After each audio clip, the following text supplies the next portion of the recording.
Efesus 3:18-21. Aku berdoa. Saudara, seringkali kalau ada orang bersaksi atau kita sendiri bersaksi, ada kata aku sedang berdoa, aku sedang berdoa.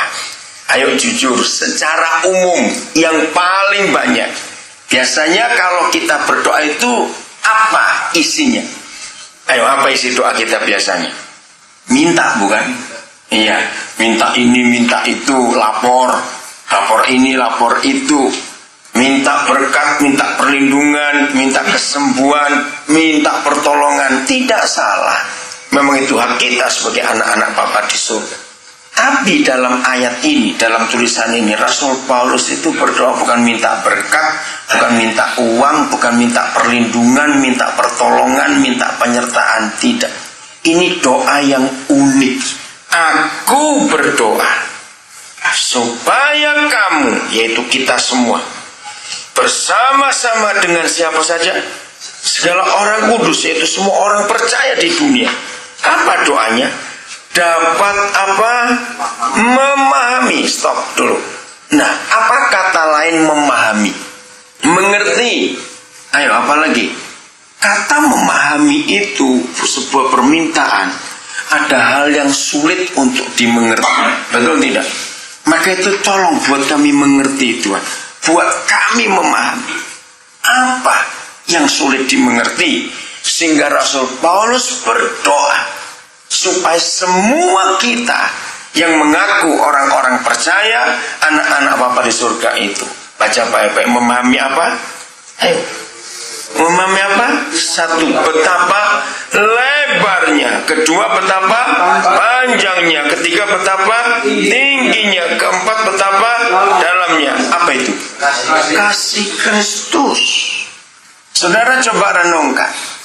Seringkali kita menganggap, siapa yang nggak tahu kalau Tuhan Yesus mengasihi kita? Siapa yang tidak tahu kalau Bapa di surga sayang kita? Semua orang tahu.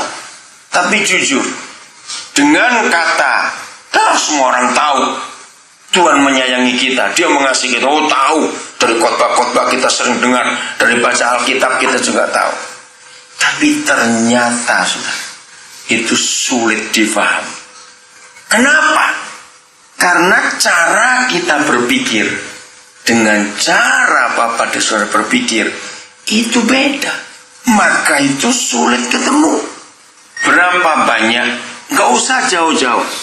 Ya, kita yang sudah menikah, gak usah jauh-jauh orang lain, tetangga, gak usah.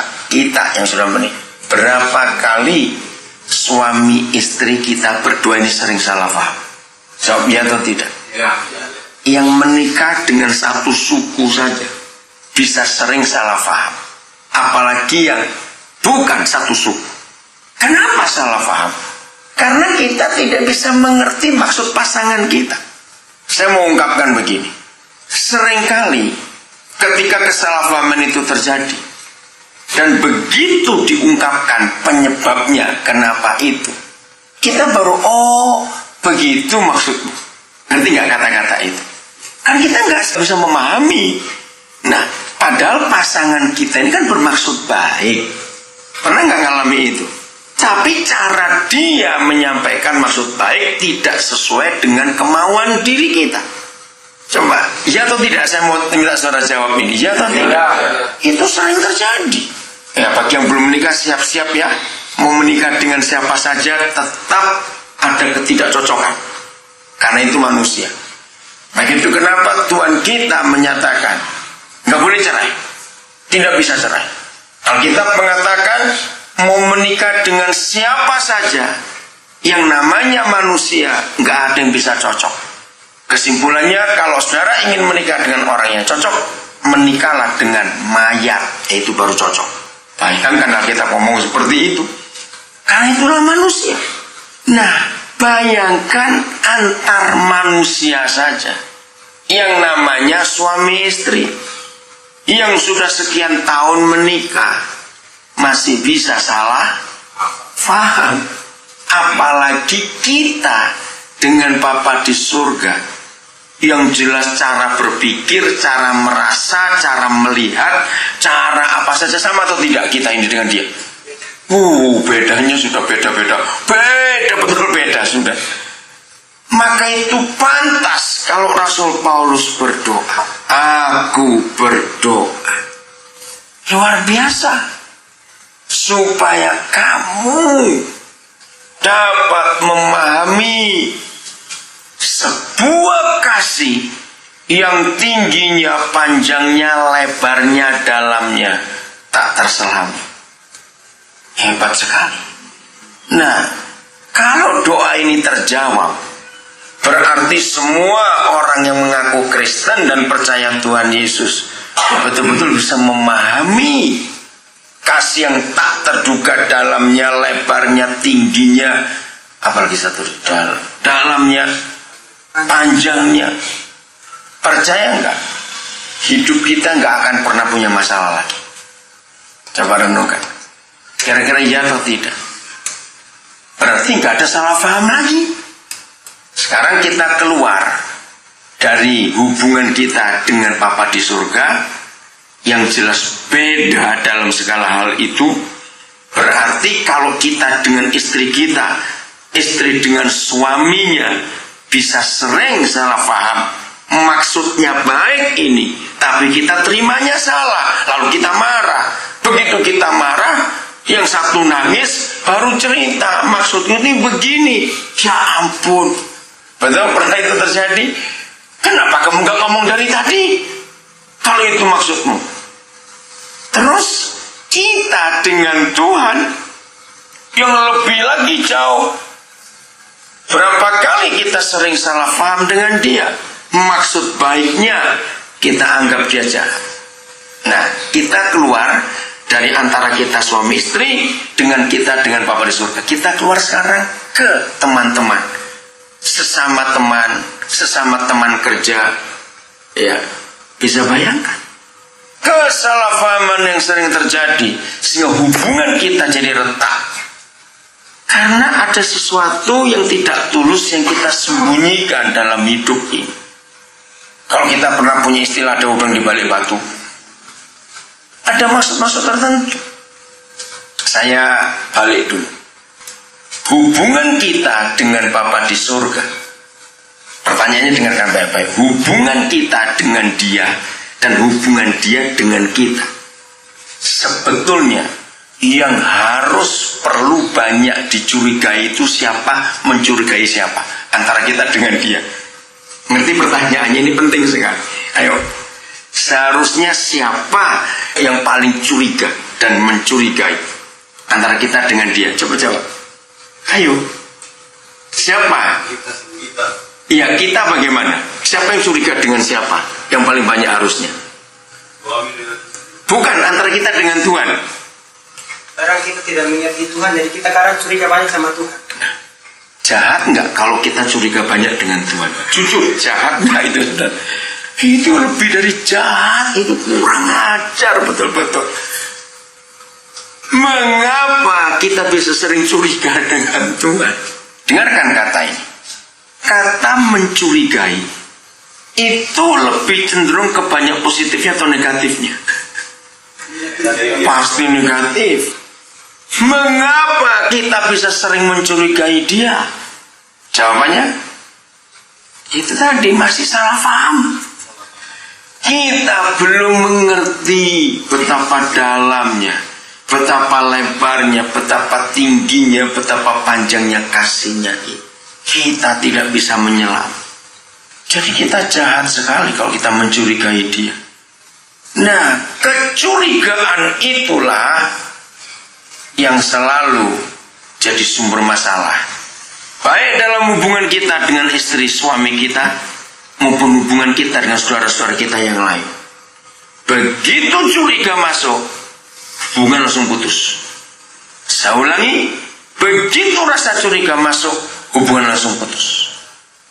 Nah, suami istri, hati-hati dengan curiga. Curiga itu benih yang paling hebat masuk ke perceraian. Maka itu sebagai suami istri kita harus saling percaya.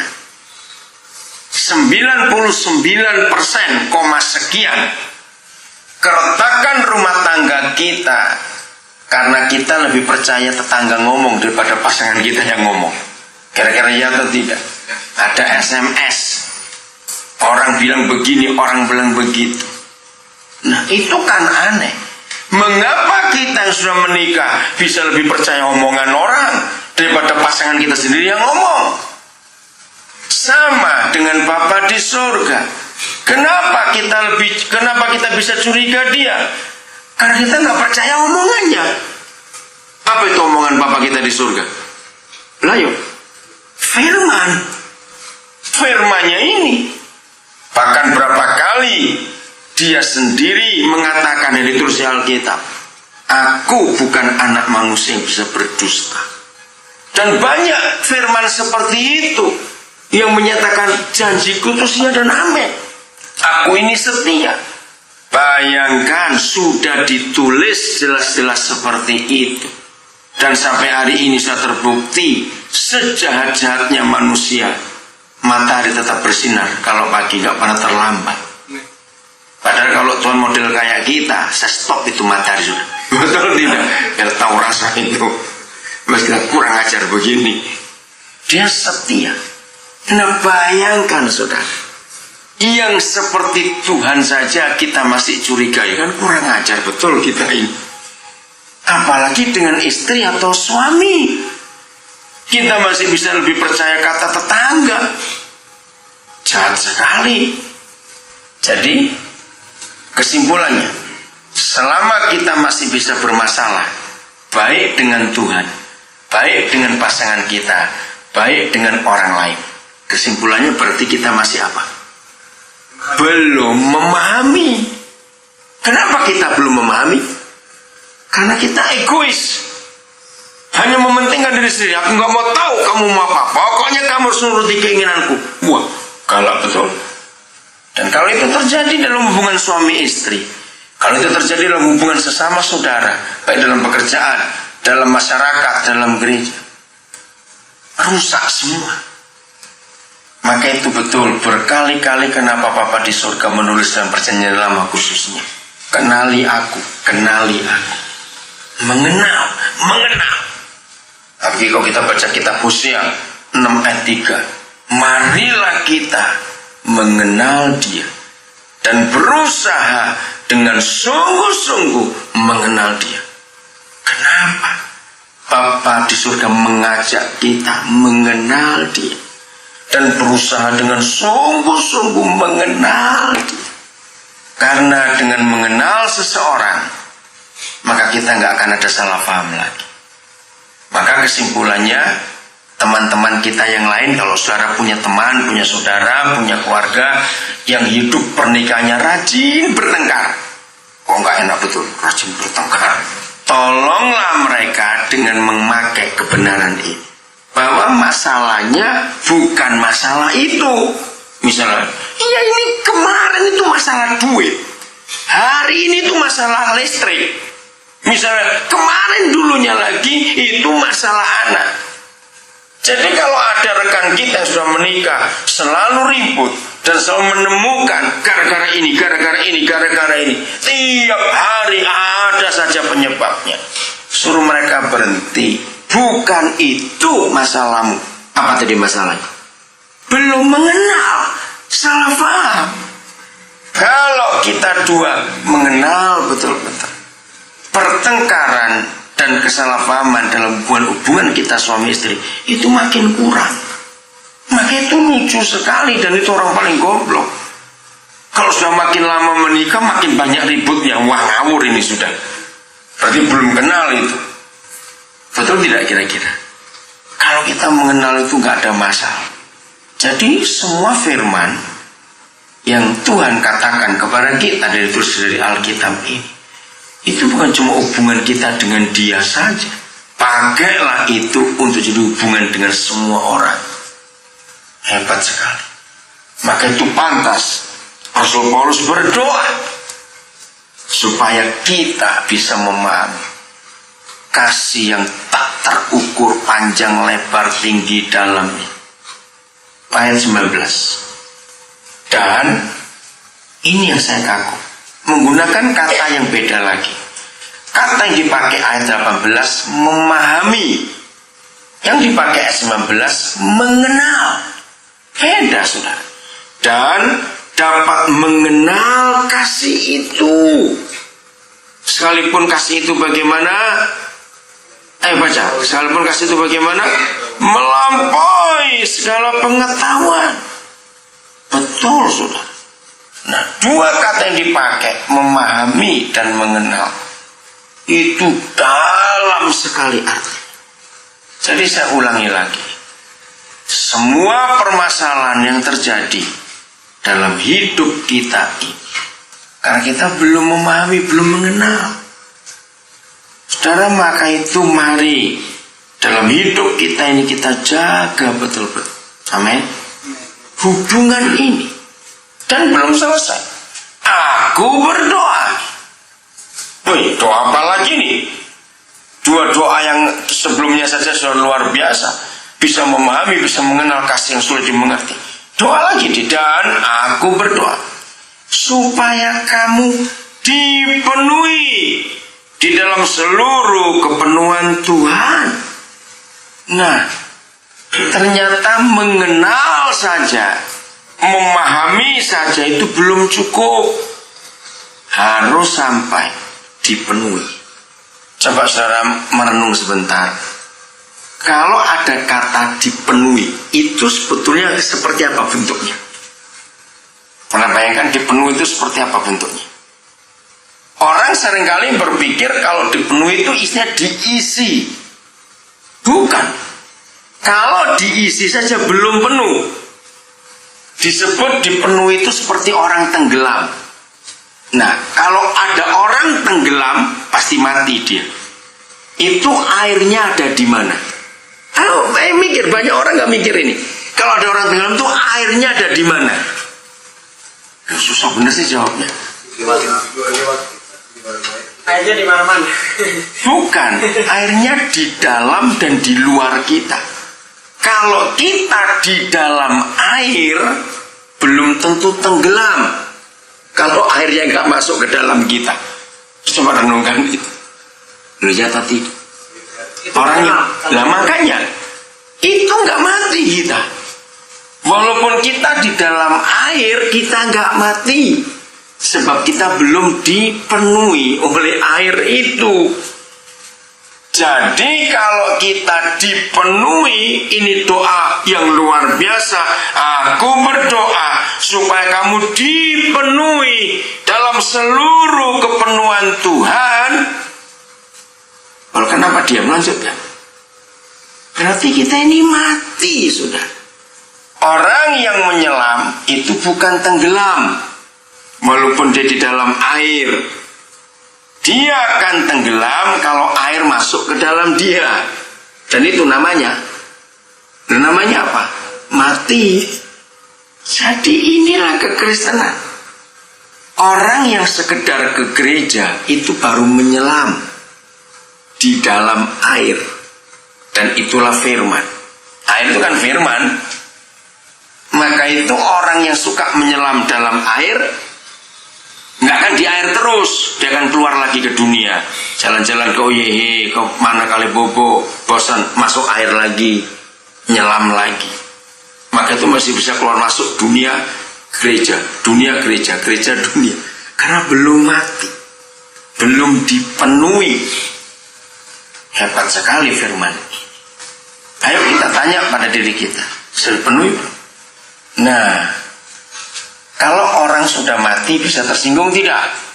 Orang sudah mati bisa salah paham tidak? Ya sudah. Berarti selama kita masih bisa bertengkar dengan istri atau suami kita, kita belum mati. Kita belum dipenuhi. Kita belum mengenal dia, pasangan kita. Hebat sekali. Maka itu jangan cuma menyelam jadi Kristen, tapi tenggelamlah. Karena kalau tenggelam, air ada di luar kita dan air ada di dalam kita. Kalau baru menyelam, itu airnya masih di luar kita. Renungkan itu ya, alam. 20. Nah, ini hasilnya. Kalau kita sudah tenggelam, Karena kita sudah dipenuhi, bagi dialah, bagi Bapa di surga dalam nama Yesus, yang dapat melakukan jauh lebih banyak daripada yang kita apakan, doakan atau pikirkan, seperti yang ternyata dari kuasa yang bekerja di dalam kita. Begini gambarannya. Kalau doa itu bisa diukur dengan ukuran jarak 2 meter, 1 kilometer, 500 meter misalnya. Jadi begini arti ayat 20. Kalau doa-doa kita dengan banyak hal yang kita ungkapkan, itu jaraknya sampai ke sama busa. Jadi kira-kira 20 berapa kilometer. Begitu kita amin, maka Bapa kita sudah bekerja sampai ke Legari. Ngerti maksudnya itu? Jauh lagi dari sama busa sana. Nah, itu dia. Berarti kalau kita bisa melihat sampai ke sama busa, sulit rasanya. Padahal mau pakai teropong, sulit kita bisa melihat ke sama busa. Karena banyak pohon, banyak gunung, banyak apa lagi. Seandainya bisa. Tapi ketika kita bisa melihat sampai ke sama busa, apa kita mengajak kita lihatnya sampai ke Legari?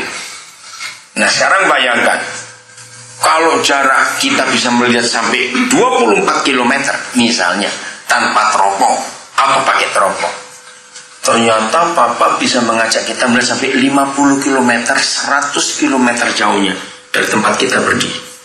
Nah coba sekarang jawab, kalau ayat ini terjadi dalam diri kita, kita nangis, kita doa, kita perlu ini, kita perlu itu, berarti yang dia jawab yang itu atau yang bukan? Ayo, betul-betul. Jadi yang Papa jawab doa kita, yang kita minta atau yang bukan? Kita minta. Bukan. Lebih dari itu lagi. Karena jauh. Ngerti nggak maksud itu? Ini dahsyat sekali, saudara. Maka itu jangan ngotot kepada apa yang kita minta. Artinya tadi, jangan kita memaksa untuk bisa melihat yang di sama busa yang cuma jarak 24 km itu. Sebab Papa akan mengajak kita lihat sampai ke Legari. Berapa kilometer Legari dari sini itu? 60-an ya. Nah, sejauh itu yang diajak kita lihat. Bisa ngerti nggak, saudara? Ini kekristenan, dan itu sungguh luar biasa. Maaf, di antara kita semua yang hadir ini, hanya Pak Agus yang paling dekat. Ya karena sering ketemu, sering telepon segala macam. Pasti dalam pikiran Pak Agus terus bertanya tentang apa yang Tuhan buat lewat saya. Nah, ini yang saya alami dengan Papa Diso. Orang berkata, wah Koden itu nekat. Saya tidak nekat. Sebab saya bisa melihat lebih jauh dari yang orang biasa lihat. Kenapa saya bisa melihat lebih jauh dari orang lihat? Karena saya percaya Papa saya. Kalau saya mintanya misalnya begini, Papa, ini untuk guru-guru, untuk anak-anak, lagi perlu rumah, lagi perlu ini, lagi perlu itu. Saya ngomong, tapi saya sudah punya persiapan. Pasti yang dia beri lebih dari itu. Nah, ketika orang lain belum bisa melihat sampai lebih dari itu, karena Papa tahu hati saya, dia sudah mengajak saya melihatnya lebih jauh dari yang orang biasa lihat. Ini bukan nekat, karena memang saya sudah ditunjukkan, karena saya percaya. Nah, sebagai dalam pikiran manusia, ada orang yang tanya, loh, apa kamu gak takut? Ada yang begitu. Saya cuma jawab, itu kan bukan untuk kepentingan saya. Ngerti nggak maksudnya? 99, sekian persen yang saya doakan itu bukan untuk kepentingan saya. Istri saya kan kakaknya pendeta. Jadi jauh sebelum menikah dengan saya, dia itu sudah kenal banyak pendeta. Sampai hari ini istri saya itu masih heran-heran melihat cara saya hidup beriman sampai hari ini. Tapi dia lihat fakta. Maka itu dia berkata, beda kamu dengan banyak pendeta yang lain. Kenapa? Ya itu tadi, Sampai dia pernah cerita kepada beberapa teman pendeta, selama sekian belas tahun saya menikah dengan Kode, saya belum pernah dia berdoa untuk keperluan kami keluarga. Saya memang nggak pernah berdoa untuk keperluan kami, karena kalau saya berdoa pasti untuk kepentingan orang lain, bukan untuk kami. Saudara, istri saya itu kerja di bank belasan tahun. Maka itu cara dia membuat pembukuan keuangan, rapinya luar biasa. Tanya Cik Mary itu sebagai bendahara. Dia itu cepat, tolong lihat angka-angka cepat. Nah, berkat yang Tuhan beri kepada kami, itu saya bagi dua. Satu, persembahan kalau saya melayani. Yang kedua, itu ada bonus. Kalau saya lagi nggak melayani, ada orang kasih. Nah, saya bilang pada istri saya, karena itu saya pakai dari saya belum menikah dulu. Yang saya pakai untuk keperluan saya sendiri, itu harus dari persembahan saya kalau saya melayani. Nah, yang bonus-bonus yang saya dapat ketika saya tidak melayani, itu tidak boleh saya pakai. Itu sudah puluhan tahun saya hidup seperti itu. Nah, ketika saya mau menikah, saya beritahu istri saya, supaya kamu nggak kaget. Karena bonus yang saya terima, itu jauh lebih besar daripada yang saya terima dalam pelayanan. Maaf, ini contoh saja. Mungkin bagi beberapa saudara yang belum tahu jelas, supaya tahu. Sebagai pendeta, ini kalimat yang saya pakai. Hidupnya itu kan kalau saya nggak khotbah, pendeta nggak khotbah, ya nggak dapat duit. Apalagi yang bukan dari Protestan.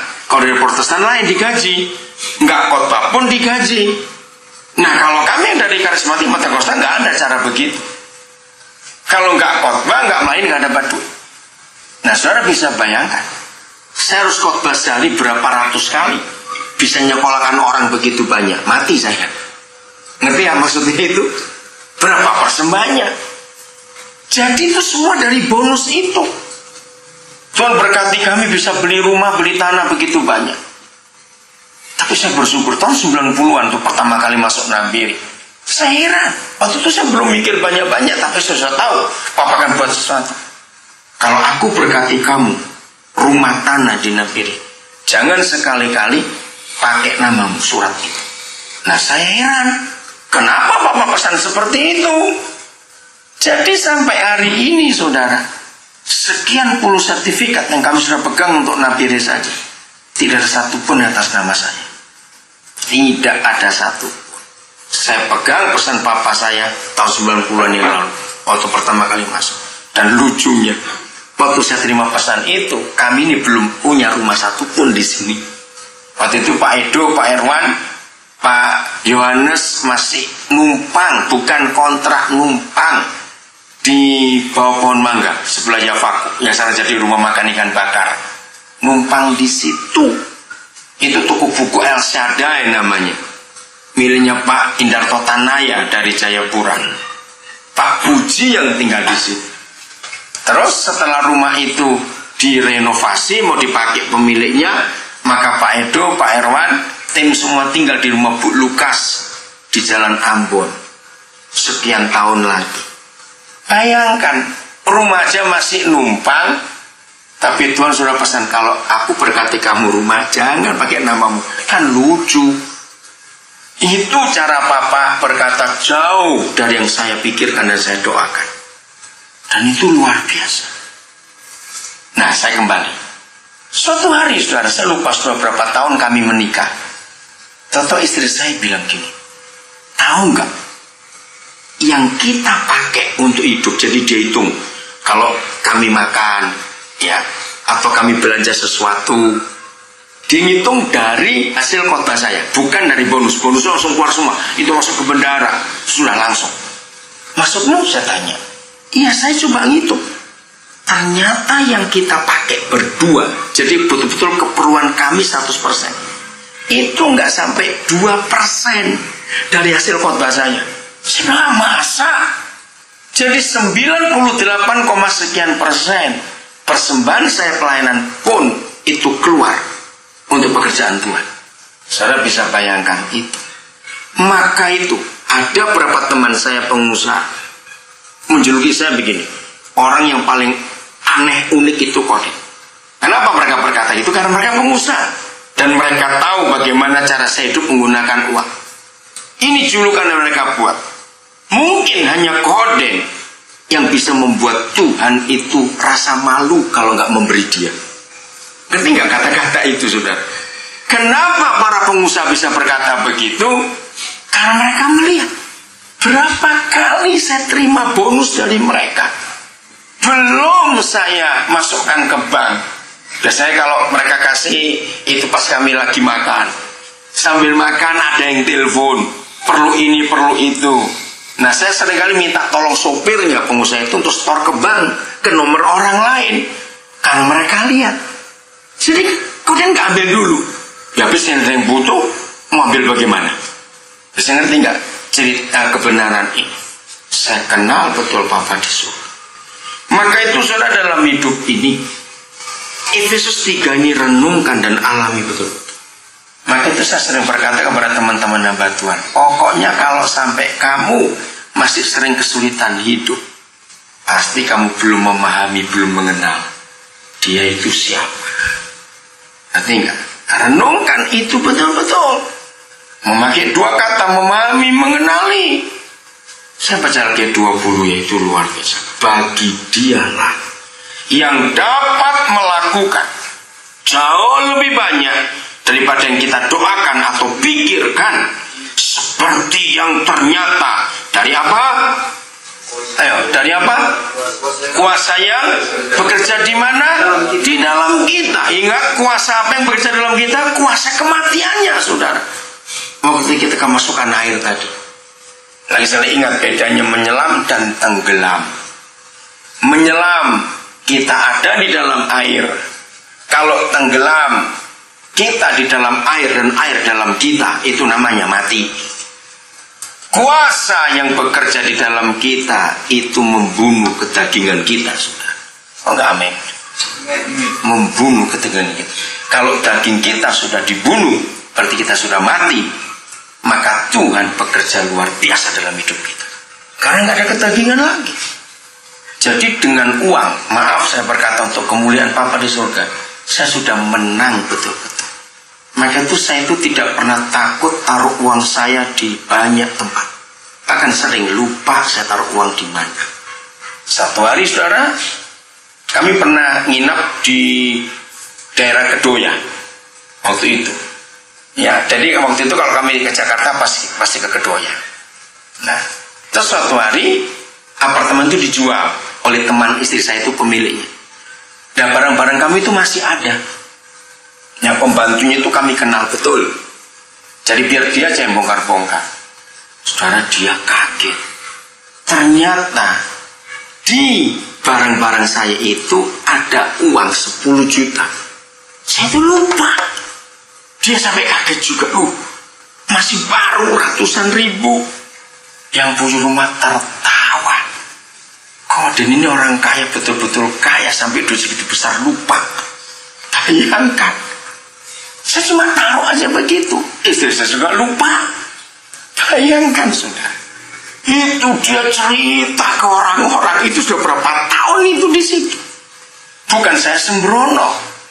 Tapi di situ Tuhan membuktikan bahwa saya itu nggak pernah takut dengan uang. Tidak pernah takut. Apalagi uang itu setan kotor, saya pernah bilang. Nggak pernah ada uang bisa dekat di baju saya atau celana saya. Jadi kantong-kantong saya ini tidak pernah ada isi uang. Barang itu kotor. Saya nggak mau ada di badan saya. Saya selalu ada di noken saya itu. Pernah satu kali masuk di X-ray bandara, saya itu ketinggalan karena cepat-cepat. Nah, orang X-ray sudah kenal. Di situ ada cash 30 juta, saudara. Karena saya mau balik ke Papua. Mereka heran, Bapak ada uang ini? Iya. Terus saya guyon, lebih baik saya kehilangan uang daripada saya terlambat nanti itu. Tertawa itu satpamnya di X-ray karena kenal. Jadi saudara, saya betul-betul sudah menang. Maka itu setan itu jengkel kalau lihat saya. Dia nggak bisa menggoda saya dengan uang. Bahkan kalau saya berkata, untuk saya pribadi, saya sudah nggak butuh uang dalam hidup ini. Maaf ya, secara logika saja. Walaupun saya nggak punya uang, saya tuh nggak akan mati kelaparan. yang ngajak saya makan banyak. Ngerti nggak ya contoh itu? Jadi saya nggak pernah takut. Jadi kalau saya bilang saya butuh uang, itu pasti bukan untuk saya, pasti untuk pekerjaan Tuhan. Karena saya kenal Bapak. Terakhir 21. Bagi dialah kemuliaan di dalam jemaat, dalam gereja, dan di dalam Kristus Yesus turun-temurun. Sampai kapan? Selama-lamanya. Wah, luar biasa kalau kita bisa hidup dengan kemenangan ini. Jadi uang bukan segala-galanya, Yesus yang segala-galanya. Ingat peristiwa kecelakaan pesawat yang di Sumatera itu? Betul nggak? Mau apa? Ada 2 dokter, suami istri bawa bayi, aduh. Itulah kehidupan. Kita nggak tahu kok kapan kita mati, ya kita nggak tahu. Itu kemarin saya khotbah, September yang lalu itu bulan yang paling gak enak buat saya. Pengen dalam bulan itu pertama kali saya bilang minta Tuhan jangan lagi ada bulan yang seperti itu buat saya. Dalam bulan September itu 5 teman saya meninggal. Yang paling muda umur 46 tahun, yang paling tua umur 82 tahun. Dari 5 yang meninggal, 3 yang saya hadiri pemakamannya. Karena jaraknya jauh-jauh. Yang 2 di Australia, 1 di Bandung, 1 di Surabaya, 1 di Nabire. Pak polisi itu sekarang keluarganya, jandanya dengan anak-anaknya sedang kami urus. Karena rumah mereka asrama Kalibobo, ya, kota lama kan mau digusur. Saudara, waktu saya ada di 3 pemakaman itu, dengan umur yang berbeda, saya berkata kepada semua orang yang ada, hidup itu nggak ditentukan berapa panjang atau berapa pendek umur kita. Hidup itu ditentukan oleh apa hasil hidup ini yang bisa dinikmati oleh orang lain. Nah, untuk menyimpulkan kalimat itu simpel saja. Begini, suatu hari nanti kalau kita mati, kira-kira orang akan nulis apa di batu nisan kita? Nah, tulisan orang di batu nisan kita itu, ini artinya, ilustrasinya, itulah kita. Saya berkata kepada banyak orang, saya tahu kalau suatu hari nanti saya dipanggil Tuhan, anak-anak Papua akan nulis sesuatu di batu nisannya. Ngerti gak kata mati? Karena saya berjuang untuk mereka. Ya, coba tanyakan. Bukan berarti saya doakan saudara sahabat mati, enggak, jangan marah. Enggak begitu. Kalau hari itu tiba, orang nulis apa di batu nisan saudara? Biarlah Yesus dimuliakan selama-lamanya. Karena apa yang kita buat selama kita masih hidup ini. Amin. Tuhan memberkati kita semua. Efesus 3, 18-21. Aku berdoa. Saudara, seringkali kalau ada orang bersaksi atau kita sendiri bersaksi, ada kata aku sedang berdoa, aku sedang berdoa. Ayo jujur, secara umum yang paling banyak, biasanya kalau kita berdoa itu apa isinya? Ayo, apa isi doa kita biasanya? Minta, bukan? Iya, minta ini, minta itu, lapor ini, lapor itu. Minta berkat, minta perlindungan, minta kesembuhan, minta pertolongan. Tidak salah. Memang itu hak kita sebagai anak-anak Bapa di surga.